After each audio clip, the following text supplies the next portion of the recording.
Mes 10 amendamenteve për shtesa buxhetore për institucionin e projekte të ndryshme nga deputetët, të gjitha u rrëzuan. Ndërkohë, për vitin e ardhshëm, është parashikuar pashtu formula e re e rritjes së pensioneve që parashikon bonus të pamjaftueshëm. Sipas të dhënave në projekt ligj, fondi për bonusin në vitin që vjen do të jetë 100 milion euro, si dhe po ashtu parashikohet 16,5 milion euro për indeksimin e tyre.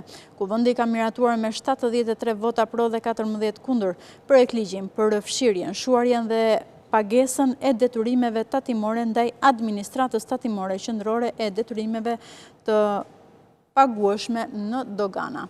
Ky projekt ligj është kritikuar ashpër nga opozita, e cila ka kërkuar nga qeveria të bëjë publike listën e përfituesve. Sipas këtij ligji, që mori dritën jeshile mesnatën e së njëjtës dhe mëngjesin e së premtes në një kuvend maraton, të zhvilluar që prej orës 10 të ditës së njëjtë, të gjitha detyrimet e krijuara deri në 31 dhjetor të vitit të 2014 fshihen automatikisht me përjashtim të sigurimeve shoqërore dhe atyre shëndetësore.